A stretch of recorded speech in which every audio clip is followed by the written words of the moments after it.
I've called this one on the end of the phone. Have you ever sat on the phone waiting for a voice to appear?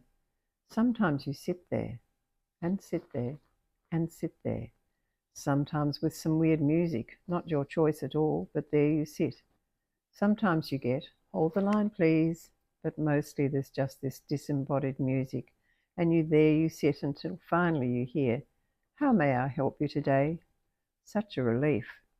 But the trouble is, and it is a trouble, it's often a voice from another country speaking your language but with a strong accent that's hard to decipher, however hard you try.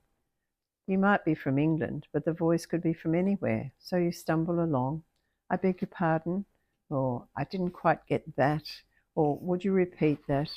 And I'm sure it's difficult for the voice on the other end of the phone. It would be so much easier if we all spoke the same language, understood the same nuances. But can you imagine if we now had to learn a different way?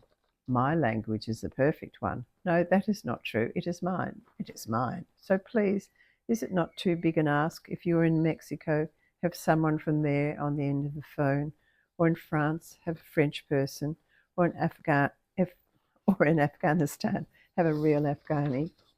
I'm sure you get my drift and understand this whinge of mine, and perhaps the music was more to your taste.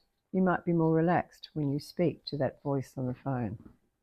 How frustrating it is, isn't it? I'm sure you've all had the same problem. Wanting to get on with whatever it is you're wanting to get on with, and then you've got a voice that you don't, it's really hard to understand.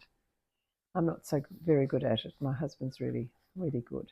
So I'm glad I've got him to do a lot of these phone calls. Anyway, have a good day, good night, wherever you are. Bye.